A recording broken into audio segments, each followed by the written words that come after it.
Hello and welcome in today's online session as we are doing chapter number 1, that is introduction. Till now we have done this around what is economy, resources, their scarcity, then positive and normative economics and different types of economies, centrally planned, market and mixed economy. Today we are going to discuss two topics. One is the choice problem or economic problem. Another is central problems of an economy. So पहली चीज़ है what is a choice problem or economic problem. ਇਹ ਜਿਹੜੀ economic problem है या choice problem है ਇਹ economics ਦਾ root cause है.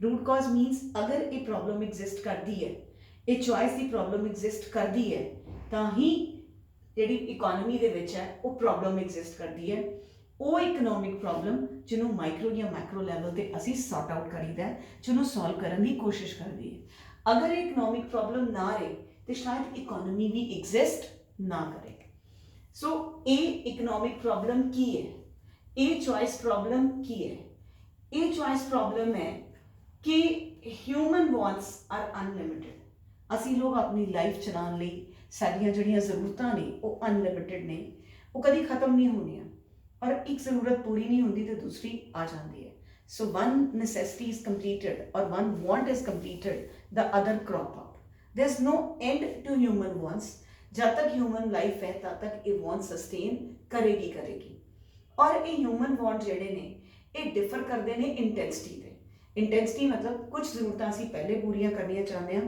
तो कुछ ज़रूरतां असी बाद च पूरियां मतलब असी अपनी ज़रूरतां नूं चेंज कर लईदा वी कैन उन्होंने अर्जेंसी के रिक्वायरमेंट के अकॉर्डिंगली असी उन्होंने कुछ पहले पूरी करने की कोशिश करी है कुछ लेट लाइक इस वेले अगर कोविड का टाइम है तो असी अपनी नसैसिटीज़ वाल ज़्यादा ध्यान दे रहे हैं एज कंपेयर टू लग्जरीज पर अगर यही सब कुछ जो ठीक हो जाता या उस तो पहले जो मैरिजिस का सीजन आ जाता है या विंटर सीजन आ जाता है तो we try to do other things also ਜਿਹੜੀਆਂ ਸ਼ਾਇਦ ਉਸ ਟਾਈਮ ਤੇ ਨੈਸੈਸਿਟੀਜ਼ ਨਹੀਂ ਵੀ ਹੁੰਦੀਆਂ ਕਦੀ ਉਹ ਵੀ ਜ਼ਰੂਰੀ ਕਰੀਦੀਆਂ ਸੋ ਇਹ ਪ੍ਰੋਬਲਮ ਨੇ ਕਿ ਇਹ ਜਿਹੜੀਆਂ ਹਿਊਮਨ ਵਾਂਟਸ ਨੇ ਇਹ ਅਨਲਿਮਿਟਿਡ ਨੇ ਨਾ ਇਹ ਕਦੀ ਖਤਮ ਹੋਣੀਆਂ ਨਾ ਹੀ ਇਹ ਰੁਕਣੀਆਂ ਜਦ ਤੱਕ ਹਿਊਮਨ ਲਾਈਫ ਹੈ ਇਹ ਵਾਂਟਸ ਰਹਿਣਗੀਆਂ ਲੇਕਿਨ ਇਸ ਵਾਂਟਸ ਨੂੰ ਫੁੱਲਫਿਲ ਕਰਨ ਲਈ ਸਾਡੇ ਕੋਲ ਜਿਹੜੇ ਰਿਸੋਰਸਿਸ ਨੇ ਉਹ ਲਿਮਿਟਿਡ ਨੇ दैट इज़ वाई असी कल कही सी रिसोर्सिज आर स्कार्स चाहे वो ह्यूमन रिसोर्स ने चाहे मैन मेड ने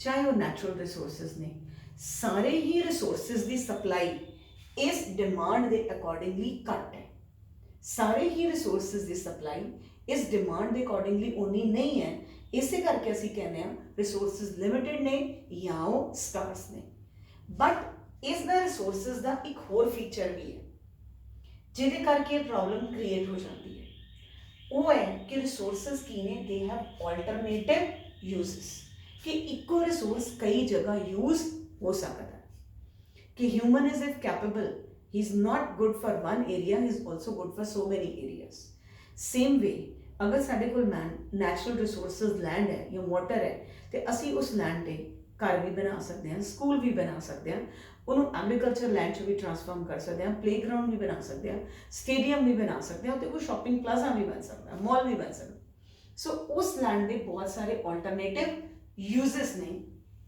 रिसोर्स लिमिटेड है पर रिसोर्स से की ने ऑल्टरनेटिव यूजेस इन्ना ऑल्टरनेटिव यूजेस होने करके असी इन्ना रिसोर्सिस तो की फुलफिल करनियां ने अनलिमिटेड वांट्स रिसोर्सिस घट ने पर उन्होंने अलग अलग यूजेस ने जिन्होंने यूज करके असी अनलिमिटेड वांट्स पूरियां करनियां ने इसे करके साढ़े सामने किहड़ी प्रॉब्लम आती है दैट इज चॉइस प्रॉब्लम ये चॉइस प्रॉब्लम एक इंडिविजुअल भी फेस करता है इनकम थोड़ी है इनकम बहुत जगह स्पेंड करनी है तो उन्होंने स्पेंड करके बहुत सारिया नीड्स फुलफिल करनी है एक प्रोड्यूसर को इनपुट्स घट ने उन्हें इनपुट्स के यूजेस ने तो उस इनपुट तो उन्हें मैक्सिमम आउटपुट बनाना है सेम वे एक इकोनॉमी को रिसोर्सिस घट ने उन्होंने रिसोर्सिस के बहुत सारे यूजेस ने पर उन्होंने रिसोर्सिस को यूज करके उन्हें कंट्री की नीड्स भी फुलफिल करनी है तो आम लोगों की नीड्स भी फुलफिल करनी है सो ये जी प्रॉब्लम है ये है चॉइस प्रॉब्लम कि इन्हों की चॉइस करके असी इनू फुलफिल करना यही चॉइस प्रॉब्लम एक इकोनॉमी का बेस है और इनू असी कहते हैं चॉइस प्रॉब्लम और इकोनॉमिक प्रॉब्लम। यही जी चॉइस प्रॉब्लम है या इकोनॉमिक प्रॉब्लम है एक इकोनॉमी की सेंट्रल प्रॉब्लम है कि उहदा रूट कॉज है, उहदा बेस है।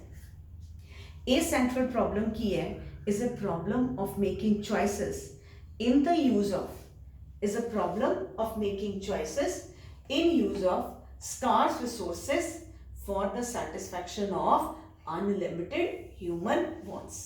यही इकोनॉमिक प्रॉब्लम है ਜਿਹੜੀ ਸਾਡੇ ਸਾਹਮਣੇ ਇਕੁਏਸ਼ਨ ਲੈ ਕੇ ਆਉਂਦੀ ਹੈ ਕਿ ਜਦੋਂ ਇਕੋਨੋਮੀ ਇਹ ਪ੍ਰੋਬਲਮ ਕੋਲ ਆਉਂਦੀ ਹੈ ਤੇ ਉਹ ਆਪਣੇ ਇਹਨਾਂ ਰਿਸੋਰਸਸ ਨੂੰ ਲਿਮਿਟਡ ਰਿਸੋਰਸਸ ਨੂੰ ਕਿੱਦਾਂ ਡਿਸਟ੍ਰੀਬਿਊਟ ਕਰੇਗੀ, ਕਿੱਦਾਂ ਐਲੋਕੇਟ ਕਰੇਗੀ।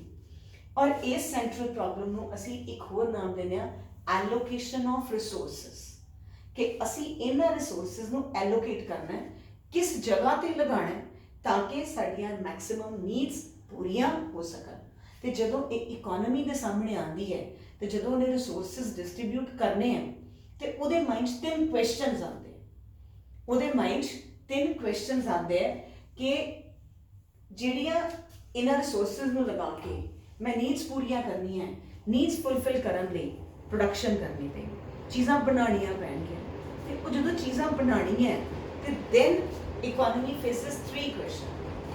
first one is what to produce and in what quantity, या what to produce and how much to produce।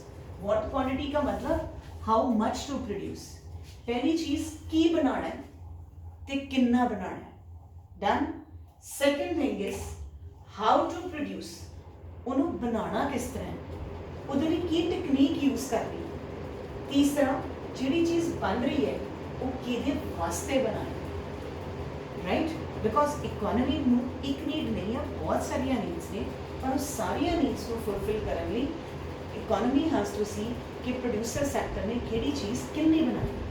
So these are the three basic problems of an economy while allocating resources। ये causes सन कि problem originate हुई, क्यों हुई, हुण इस problem को सॉल्व करने लिए जो असीं अपने रिसोर्सिस डिस्ट्रीब्यूट करने हैं, अलग अलग जगह पे प्रोडक्शन एरियाज लगाने हैं, दैन उन्होंने रिसोर्सिस को एलोकेट करने लिए असीं ये तीन प्रॉब्लम्स फेस करते हैं। First is what to produce and in what quantity और how much to. Second, how to produce, this is not how much, this is how to produce, उन्होंने बनाना कितना है। और तीसरी गल for whom to produce, आपका उन्होंने किहदे वास्ते बनाना। सो पहली चीज़ what to produce and in what quantity। एक इकोनॉमी के अंदर इकोनॉमी को कंज्यूमर गुड्स चाहिए आम लोगों की जरूरतां पूरियां करने लई, हाउस होल्ड दी चीज़ां, कंज्यूमर ड्यूरेबल है, कपड़े है, क्रॉकरी दी घर दी चीज़ां। इस तरह कंट्री को कैपिटल गुड्स चाहिए, इंफ्रास्ट्रक्चर, बिल्डिंग बनाने लिए बड़िया machines, malls, then bridges, dams, infrastructure. उन्होंने अगर फोन के कनैक्शंस लगाने ने, स्ट्रीट लाइट्स लगाने ने, बड़े बड़े मैट्रोज बनाने ने, दे नीड मशीन्स। वो जिहड़ियां मशीन्स ने ईवन एग्रीकल्चर दे विच थ्रैशर्स, कंबाइनस, ये बड़िया मशीन्स बननगियां ते कैपिटल इंफ्रास्ट्रक्चर बनेगा, वो भी चाहिए। इस तो इलावा अपनी कंट्री को सस्टेन करने लिए सानू आर्म्स एंड एम्यूनिशन भी चाहिए, गन्स एंड टैंक भी चाहिए ने, लेकिन इकोनॉमी को पैसा तो होना है, ज़मीन भी होनी है, रिसोर्सिस तो लिमिटेड ने। सो इत्थे डिसाइड करना पड़ेगा कि किस चीज़ की जरूरत ज़्यादा, वॉर टाइम गुड्स की कि पीस टाइम गुड्स की। War time is arms and ammunition, peace time goods is sari bread and butter. ठीक है, हुण इस वे जिस तरह कोविड का टाइम है, सारे रिसोर्सिस गवर्नमेंट किधर एलोकेट कर रही है, हैल्थ सैक्टर, क्योंकि हैल्थ सैक्टर को प्रमोट करना, उन्होंने अगे लैके जाना बहुत जरूरी है। सरकार कहती लग्जरीज ना बनो, वो चीज़ां बनाओ जो तुहाडे घर के अंदर बन रही ने। मैं इंडिया मेड गुड्स खरीदो, चाइना मेड गुड्स ना लो। This is what they are promoting, be Indian buy Indian. And वो अपना सारा पैसा किधर लगा रही है, फॉर द हेल्थ सैक्टर, कि हेल्थ सैक्टर अगर प्रमोट हो जाएगा तो सानू जिहड़ा है वो सेफ गार्ड हो जाएंगे असीं।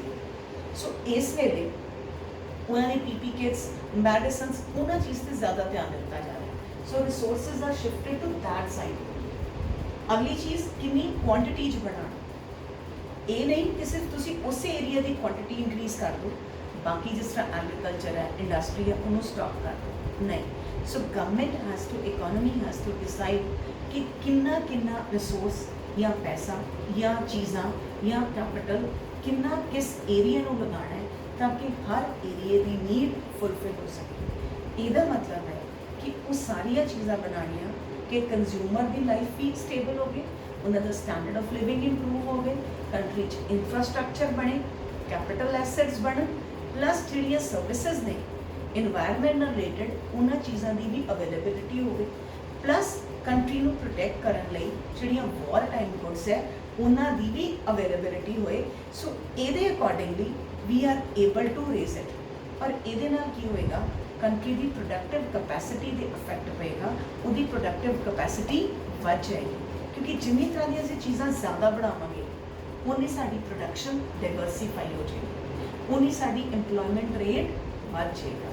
सो इहदे नाल इहदा मोटिव है कि चीज़ां नूं ओह बनाओ जिहड़ियां सानूं इंप्लॉयमेंट जनरेट करन, GDP वधान, इकोनॉमी की प्रोडक्शन कैपेसिटी नूं वधान। दूजी गल है उहनूं बनाना कि असीं सोच लिया इन्नियां कंज्यूमर, इन्नियां कैपिटल, इन्नियां वॉर टाइम गुड्स डिसाइड हो गया। हुण उस तो अगली गल है कि उन्होंने बनाने का तरीका की है, बनाना उन्होंने कहते हैं हाउ टू प्रोड्यूस, या एक दूसरा नाम है choice of technique. It is called choice of techniques, कि जो असी चीज़ां बनानी है किस टेक्निक नाल बनानी है, that is very very important, क्योंकि किसी भी चीज़ को बनाने लई दो तरह के तरीके, या तो ज़्यादा लेबर या ज़्यादा पैसा, कैपिटल। सो जो पैसा ज़्यादा लगता है, पैसा मतलब पैसा लगा के नहीं, पैसा मतलब मशीनां लगा फुली जिहड़ा मैकेनिकल हो गई, जिते फुली हर चीज़ मशीन मेड बन रही है, लोगों दी बहुते वर्कर्स की लोड़ नहीं, ठीक है। लेकिन एक इंडस्ट्री है जिथे वर्कर ज़्यादा काम कर रहे, मशीनां नहीं। सो जिथे ज़्यादा मशीनां ने that is capital intensive technique, जिथे ज़्यादा मशीनां ने that is known as capital intensive technique, तो जिथे ज़्यादा लेबर काम कर रहा है वो की है लेबर इंटेंसिव टेक्निक। ये दोवें टेक्निक का मतलब की है कि प्रोड्यूसर ने अपनी प्रोडक्शन कॉस्ट नूं घट करना। इसका मतलब की है कि किहड़ी टेक्निक लगानी है, प्रोड्यूसर ने वो टेक्निक यूज़ करनी है दोनों चों जिहदे नाल उहदी प्रोडक्शन कॉस्ट घट सके, उहदी प्रोडक्शन कॉस्ट घट सके तो प्रॉफिट मार्जन बढ़ सके। हुण जिस तरह इंडिया या चाइना है कि इंडिया चाइना दे विच मशीनां नाल बनिया माल बहुत सक्सैसफुल है। आप ये फैक्ट्री लगी वो सिर्फ 5 वर्कर लगे, बाकी सारिया मशीन्स वो कैपिटल इंटेंसिव है। दूजे पास एक फैक्ट्री है जिहदे विच 50 मजदूर लगे ने, नाल 5 मशीनां भी लगी। इंडिया चाइना जिहदे कोल लेबर सस्ती है, लेबर ईजीली अवेलेबल है, वो किहड़ी चूज़ करेगा, 5 लेबर वाली कि 50 लेबर वाली? 50 लेबर वाली, क्योंकि उसकी कॉस्ट कटिंग हो जाएगी, उन्होंने ज़्यादा इन्वेस्टमेंट नहीं करनी पेगी, मशीनां तो ज़्यादा खर्चा नहीं करना। लेकिन दूसरे पासे अगर असी European country USA UK Germany उधर देखिए, वो किहड़ी टेक्निक लगाएंगे, 5 लेबर एंड ज़्यादा मशीन्स। क्यों? क्योंकि उन्होंने पैसा जी कॉस्ट कटिंग कर जाएगी तो लेबर बहुत महंगी है। सो ਇਹਦਾ मोटिव यह है कि जिहदे नाल प्रोडक्शन कॉस्ट घट सके। दूसरा, जिथे लेबर ज़्यादा अवेलेबल है उत्थे इंप्लॉयमेंट जनरेट हो सके, इंप्लॉयमेंट क्रिएट हो सके, क्योंकि लेबर इंटेंसिव नाल इंप्लॉयमेंट क्रिएट होंदी है तो कैपिटल इंटेंसिव नाल पैसा बच के तुहाडी कॉस्ट ऑफ प्रोडक्शन घट जाती है। जो कोई मशीन मैकेनिकल प्लांट लगा है तो उत्थे वर्किंग भी फास्ट होएगी तो उसकी कॉस्ट भी घट होगी। सो इस तरह इसका यही मतलब है कि कोई भी इकोनॉमी कोई भी टेक्निक अपना सकती है, पर टेक्निक वो अपनाएगी जिहदे रिसोर्सिस उहदे कोलों ईजीली अवेलेबल ने, प्लस उसकी कॉस्ट मिनिमम जाए तो उसका आउटपुट मैक्सिमम जाए।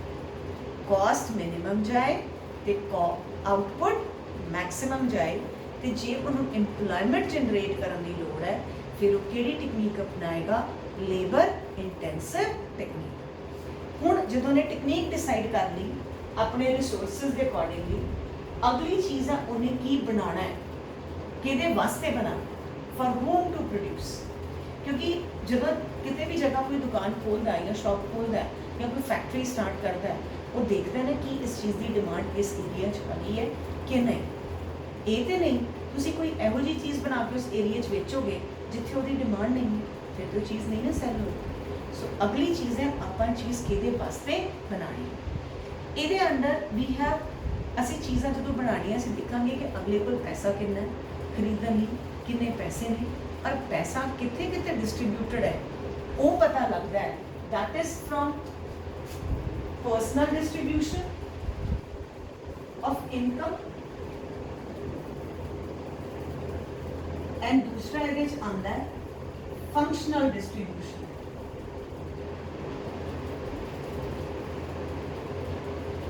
personal ਦਾ ਮਤਲਬ ਹੈ ਕਿ ਜਿਹੜਾ have and have not ਦਾ ਫਰਕ ਕਿੰਨਾ ਹੈ, ਕਿ ਕਿਸੇ ਕੰਟਰੀ ਦੇ ਵਿੱਚ ਅਮੀਰ ਤੇ ਗਰੀਬ 'ਚ ਡਿਫਰੈਂਸ ਕਿੰਨਾ ਹੈ, ਹਾਊਸ ਹੋਲਡ 'ਚ ਪੈਸਾ ਕਿੰਨਾ ਹੈ ਜਾਂ ਹਾਊਸ ਹੋਲਡ 'ਚ ਪੈਸੇ ਦੀ ਵੇਰੀਏਸ਼ਨ ਕਿੰਨੀ ਹੈ।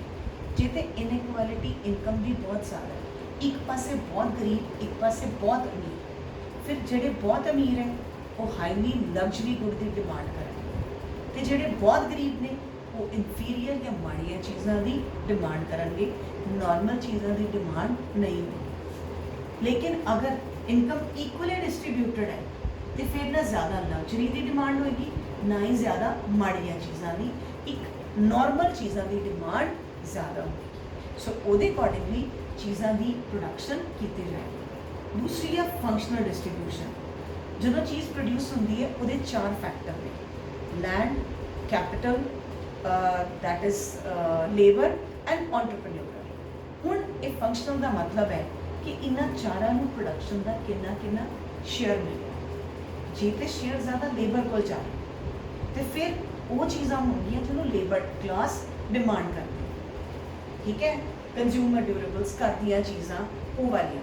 ਲੇਕਿਨ ਅਗਰ ਇਹਦਾ ਹਿੱਸਾ ਜ਼ਿਆਦਾ ਐਂਟਰਪ੍ਰੈਨਿਓਰ ਕੋ ਜਾ ਰਿਹਾ ਜਾਂ ਕੈਪੀਟਲ ਓਨਰ ਕੋ ਜਾ ਰਿਹਾ ਤੇ ਫਿਰ ਡਿਮਾਂਡ ਹੋਏਗੀ ਮਸ਼ੀਨਸ ਦੀ, ਇਨਵੈਸਟਮੈਂਟਸ ਦੀ, ਵੱਡੀਆਂ ਚੀਜ਼ਾਂ ਦੀ, ਕਿਉਂਕਿ ਉਹਨਾਂ ਦਾ ਅਗਲਾ ਵਕਤ ਕੀ ਹੈ ਕਿ ਅਸੀਂ ਜ਼ਿਆਦਾ ਜਿੰਨਾ ਪੈਸਾ ਕਮਾਵਾਂਗੇ ਉਨੀਆਂ ਜ਼ਿਆਦਾ ਇੰਡਸਟਰੀਜ਼ ਲਗਾਵਾਂਗੇ, ਉਨੀ ਜ਼ਿਆਦਾ ਪ੍ਰੋਡਕਸ਼ਨ ਕਪੈਸਿਟੀ ਵਧਾਵਾਂਗੇ ਤੇ ਪ੍ਰੋਡਕਸ਼ਨ ਕਪੈਸਿਟੀ ਤੇ ਮਸ਼ੀਨਾਂ ਲਗਾਉਣ ਲਈ, ਇੰਡਸਟਰੀਜ਼ ਲਗਾਉਣ ਲਈ ਹੋਰ ਵੱਡੀਆਂ ਮਸ਼ੀਨਾਂ ਬਣਾਉਣ ਦੀ ਲੋੜ ਹੈ ਤੇ ਉਹ ਵੱਡੀਆਂ ਮਸ਼ੀਨਾਂ ਨਾਲ ਹੀ ਜਿਹੜੀ ਉਧਰਾਂ ਦੀਆਂ ਚੀਜ਼ਾਂ ਬਣਾਈਆਂ ਜਾਣਗੀਆਂ। ਸੋ ਹੋਮ ਟੂ ਪ੍ਰੋਡਿਊਸ ਮੀਨਸ ਕਿ ਹਰ ਬੰਦੇ ਨੂੰ ਉਹਦਾ ਸ਼ੇਅਰ ਮਿਲ ਰਿਹਾ, ਪਰ ਉਹਦਾ ਸ਼ੇਅਰ ਉਹਦੀ ਇਨਕਮ ਦੇ ਹੈਲਪ ਨਾਲ ਮਿਲ ਰਿਹਾ ਤੇ ਇਨਕਮ ਦੀ ਹੈਲਪ ਤਾਂ ਹੀ ਮਿਲੇਗੀ ਅਗਰ ਉਹਨੂੰ ਉਸ ਦੇ ਵਿੱਚੋਂ ਸ਼ੇਅਰ ਕਿੰਨਾ ਮਿਲ ਰਿਹਾ। ਅਗਰ ਉਹਦੀ ਇਨਕਮ ਉਸ ਸ਼ੇਅਰ 'ਚੋਂ ਜ਼ਿਆਦਾ ਹੈ ਤੇ ਉਹਦੀ ਨੀਡਸ ਦੇ ਅਕੋਰਡਿੰਗਲੀ ਚੀਜ਼ਾਂ ਬਣਾਈਆਂ ਜਾਣਗੀਆਂ।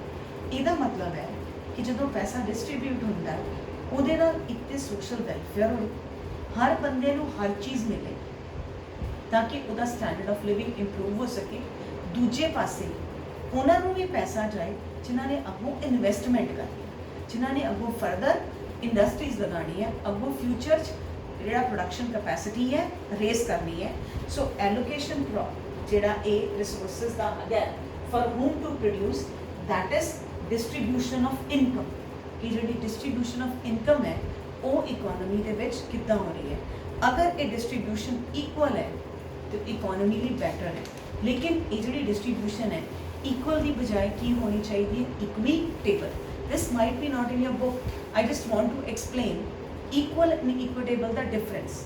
ਇਕੁਅਲ ਮਤਲਬ ਸਭ ਨੂੰ ਬਰਾਬਰ, ਇਕੁਇਟੇਬਲ ਮੀਨਸ ਥੋੜਾ ਬਹੁਤ ਡਿਫਰੈਂਸ ਹੈ ਔਰ ਡਿਫਰੈਂਸ ਸਾਡੀ ਇਕੋਨਮੀ ਵਾਸਤੇ ਚੰਗਾ ਹੈ, ਕਿਉਂਕਿ ਜੇ ਸਭ ਨੂੰ ਇੱਕੋ ਪੈਸਾ ਜਾਏਗਾ ਤੇ ਇਨਵੈਸਟਮੈਂਟ ਕੋਈ ਨਹੀਂ ਕਰੇਗਾ, ਠੀਕ ਹੈ, ਸਭ ਦੀ ਕੰਜ਼ੰਪਸ਼ਨ ਹੋ ਜਾਏਗੀ। ਲੇਕਿਨ ਅਗਰ ਥੋੜਾ ਬਹੁਤ ਫਰਕ ਹੈ ਤੇ ਸਾਰੇ ਥੋੜਾ ਥੋੜਾ ਸੇਵ ਕਰਨਗੇ ਆਪਣੀ ਕਪੈਸਿਟੀ ਦੇ ਅਕੋਰਡਿੰਗਲੀ, ਤੇ ਜਿਹੜਾ ਜਿੰਨਾ ਜ਼ਿਆਦਾ ਸੇਵ ਕਰੇਗਾ ਉਹਨੂੰ ਮਾਰਕੀਟ 'ਚ ਇਨਵੈਸਟ ਕਰੇਗਾ ਤੇ ਉਹਦੇ ਨਾਲ ਇਕੋਨਮੀ ਦੀ ਪ੍ਰੋਡਕਸ਼ਨ ਕਪੈਸਿਟੀ ਨੂੰ ਰੇਜ਼ ਕਰੇਗਾ। ਸੋ ਇਨਕਮ ਇਕੁਅਲੀ ਡਿਸਟ੍ਰੀਬਿਊਟ ਨਹੀਂ ਹੋਣੀ ਚਾਹੀਦੀ, ਇਕੁਇਟੇਬਲੀ ਡਿਸਟ੍ਰੀਬਿਊਟ ਹੋਣੀ ਚਾਹੀਦੀ ਹੈ। ਸੋ ਦਿਸ ਇਜ਼ ਕਿ ਜਿਹੜੀ ਸੈਂਟਰਲ ਪ੍ਰੋਬਲਮ ਹੈ, central problem means choice problem. Resources ਨੂੰ ਕਿੱਦਾਂ ਲਗਾਈਏ ਕਿ ਮੈਕਸਿਮਮ ਨੀਡਸ ਪੂਰੀਆਂ ਹੋ ਸਕਣ, ਪਰ ਜਦੋਂ ਇਹ ਨੀਡਸ ਪੂਰੀਆਂ ਕਰਨ ਲਈ ਪ੍ਰੋਡਕਸ਼ਨ ਕਰਨੀ ਹੈ ਤੇ ਰਿਸੋਰਸਿਸ ਨੂੰ ਕਿੱਦਾਂ ਐਲੋਕੇਟ ਕਰਨਾ ਹੈ ਉਹਦੇ ਲਈ 3 ਕੁਐਸਚਨ ਆਪਾਂ ਧਿਆਨ 'ਚ ਰੱਖਣੇ ਹੈ। First question is what to produce and in what quantity, ਦੂਜਾ how to produce या choice of technique, ਤਰੀਕਾ ਕੀ ਬਣਾਉਣਾ ਹੈ, ਤੀਸਰਾ ਕਿ ਕਿਹਦੇ ਵਾਸਤੇ ਬਣਾਉਣਾ ਹੈ, for whom to produce, और whom to produce ਦਾ ਪਤਾ ਲੱਗਦਾ ਹੈ ਇਨਕਮ ਡਿਸਟ੍ਰੀਬਿਊਸ਼ਨ ਤੋਂ। ਇਨਕਮ ਦੋ ਤਰ੍ਹਾਂ ਡਿਸਟ੍ਰੀਬਿਊਸ਼ਨ ਹੁੰਦੀ ਹੈ, personal distribution as well as functional distribution. I hope ਤੁਹਾਨੂੰ ਇਹ ਦੋਨੋਂ ਟੌਪਿਕ ਕਲੀਅਰ ਹੋ ਗਏ ਹੋਣਗੇ।